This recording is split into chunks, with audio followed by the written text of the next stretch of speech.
ঢাকা বিশ্ববিদ্যালয়ের ২৪-২৫ সেশনের শিক্ষার্থীদের ভর্তি কার্যক্রম চলছে। আজকে তারা প্রত্যেক শিক্ষার্থী হল পেয়েছে। তো ঢাকা বিশ্ববিদ্যালয়ের শিক্ষার্থীদের সবচেয়ে আবেগের জায়গা এবং পরিচয় দেওয়ার জায়গাটা হচ্ছে হল। তো আজকে হলে আমাদের শিক্ষার্থী ভাই এবং বোনেরা এবং আমাদের সম্মানিত অভিভাবকরা তারা হলে এসেছে তাদের ভর্তি কার্যক্রম সম্পন্ন করার জন্য। তাদের বিভিন্ন ধরনের সহযোগিতা দরকার।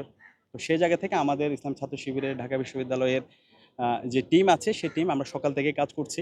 পাশাপাশি যেহেতু এখন দুপুর চলছে, যেহেতু কাজও এদিকে চলছে, তাদের সিরিয়ালে দাঁড়াতে হচ্ছে। তো এই অবস্থা আবার লাঞ্চ করতে যাওয়াটা অনেক কঠিন। তো সে জায়গা থেকে আমাদের সীমিত সামর্থ্যের যতটুকু পারি আমরা তাদের জন্য হালকা আপ্যায়নের ব্যবস্থা করেছি। এটা যদি আরও বড় করতে পারতাম তাহলে আরও ভালো হতো।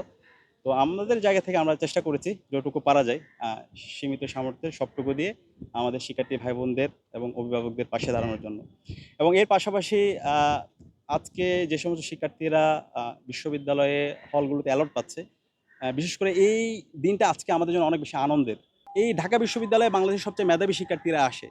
অনেক বড় স্বপ্ন নিয়ে আসে। আমাদের যারা অভিভাবক আছে, আমাদের যারা হচ্ছে ভাই এবং বোনরা আছে, তাদের সবার চোখে অনেক বড়, বড় স্বপ্ন থাকে। আজকে এই পুরো ঢাকা বিশ্ববিদ্যালয়ের প্রত্যেকটা হলে শিক্ষার্থীরা আনন্দের সাথে তারা আসছে এবং প্রত্যেক শিক্ষার্থী আমরা আশা করছি আ এখানকার যে শিক্ষার্থীরা এসেছে প্রত্যেকে তাদের মেধা এবং যোগ্যতার ভিত্তিতে সবার সিট নিশ্চিত করা হবে এবং তারা শিক্ষার সুস্থ একটা পরিবেশ পাবে ইনশাআল্লাহ।